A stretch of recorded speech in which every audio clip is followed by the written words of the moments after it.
Hi everyone, this is your daily tarot reading for Sunday the 24th of September. You're very welcome. Thank you for joining me. I'm using the Cosmic Tarot and I'm going to choose 3 cards to give you an insight into what the energy is about and what you'll be working with. Okay, so we have the Queen of Swords looking very elegant there, if somewhat daunting. She's got a sword there, and these 2 poor people are kissing outside her window. I don't know what's going to happen when she sees them. Looks kind of ominous. Then we have the 7 of Cups. That also looks somewhat ominous. And then we have the 3 of Swords. Also not the happiest card in the world. Okay, so the way this looks, we have Cups and then we have a lot of Swords. The Queen of Swords is absolutely beautiful. There's no arguing that. This is the face of perfection, isn't it? She's gorgeous, she's beautiful. But she has this sword and she has the power, look at her crown, she has the power to make decisions based on her will. She's not living in a democracy. She's queen. Whatever she decides will happen. If she looks out the window and she's jealous and she doesn't like that, she will have them removed and she may use that sword or get one of her servants to use it. She also rules the country. She has to make decisions about what is good, what will not work, what won't work, what's best for the country, what isn't. She's got Gemini there on her lapel. Gemini indicates that it is her duty, her role to communicate, and that arrow, not that arrow, that triangle pointing downwards is a symbol that she ought to be guided by the divine, that she's a representative of the divine on planet Earth. In medieval times, kings and queens were said to be the physical incarnation of God. They were on that level. So first of all, we have thinking going on here today that is absolutely ruthless, that is absolutely unquestionable, and that is hard and cold and not particularly guided by the divine. The size of her crown is much bigger than that tiny little triangle that you can almost miss. Okay, so in terms of your thinking, it's not going to be as gentle and as forgiving and as kind as it usually would be. So I would counsel that you don't turn that critical eye on yourself, nor would I encourage you to turn that critical eye, that sword of critical thinking, onto other people and to judge other people in terms of, I like this, I don't like this, therefore I will put an end to the things I do not like and I will allow the things that I do like. It really isn't your job to make decisions about other people or for other people, and nor is it your job to criticize yourself. What I have to say as well is that the Queen is a court card. First of all, she started as the Page of Swords, then she became the Knight of Swords, and then she graduated to being the Queen of Swords. So she's able to deal with her negative thinking. She's not at the mercy of her own thinking. She doesn't have intrusive thoughts.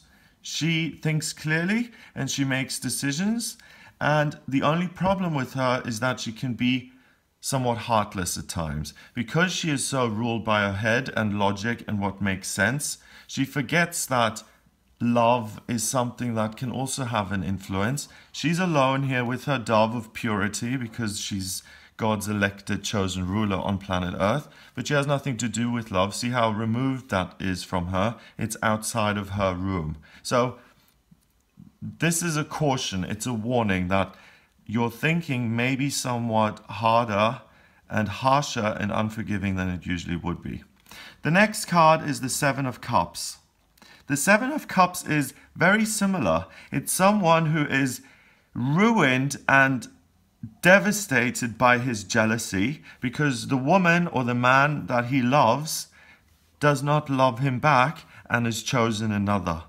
And instead of accepting that, and instead of saying, you know, there are other things I can pursue in life, I can't force anyone to love me, but I have so many good things. I have I have been given beautiful things around me. I have been elected. I've been given talents that make me special. I have been given all of these things, but he has forgotten about all these gifts that he's got, and he has rejected them and thrown them in the dirt, and now they're being eaten by worms and maggots, and he feels devastated, and he feels that because he didn't get the one thing that he truly wanted in life, everything else is rubbish, and he is down and he's finished. It's a matter of perspective. It's important to realize that we're not going to get everything we want. Not everyone who we fall in love with is going to love us back. It's painful, it's unpleasant, but we can't. For instance, the Queen would look at that and that, same thing, and would say, do you know what? I actually fancy this boy, or I fancy this woman. I'm going to split them up. I'm going to throw one of the people in a dungeon, and then I will get what I want. In medieval times, that's what would have happened, and that is what she could have done. It's not a democracy. What she wills, she gets.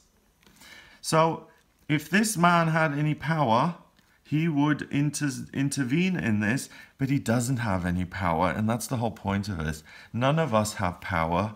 None of us have power when it comes to our hearts. We don't choose who we love. We don't decide rationally and reasonably, this person looks good on paper, therefore I will love him. It's something that's beyond us, and love comes from the universe. Love comes from the higher power, the source of life. It doesn't come from our ego. Our ego is all about this. It's about making tough decisions, getting your own way, getting what it is you think is yours, and demanding that it be that way. And when you are that way, you really put up a wall which makes it impossible for you to love, because all you're looking at is your thinking and how well other people are doing and how little you've got, and life is so unfair, and boo-hoo, everyone else is happy except me, so I'm entitled, and I am now allowed to be vindictive because I didn't get what I want. Finally, we've got the Three of Swords. The Three of Swords represents heartbreak, death, betrayal, and loss. So, what we're seeing here today is if you compare yourself with other people and you feel that you've been hard done by and everyone else is in love and poor you're in the dirt and no one cares and no one loves you, and you feel that you do have some power to get vengeance or to get your own back or to really try and even out the scales to make yourself feel better, it's going to end up in heartbreak, loss, and betrayal. It'll end up in your heartbreak because, like I said, you can't force anyone to love you. So even if you split these two up and you say, you're mine now, I demand that you love me, that will never work. You can't force people to love you. And also, if you intervene and if you start being vengeful and making really tough, mean decisions, you're not going to make yourself happy either. Because you're just confirming to yourself that you're heartless, you're vengeful, you're vindictive, and then once this drama has settled, you'll beat yourself up for being that way. You'll say, oh God, I'm such a terrible person. Why couldn't I just be happy for them? Why couldn't I just, be grateful for the things that I've got? And why did I do that terrible thing that I really now regret? We all lose our tempers. We all sometimes feel entitled. For instance, I live in a block of flats, and there's a parking space that I have associated with the block of flats. And I came back, I went food shopping yesterday, and I came back and someone was in my parking space. They're still in my parking space. There's nothing I can do about that.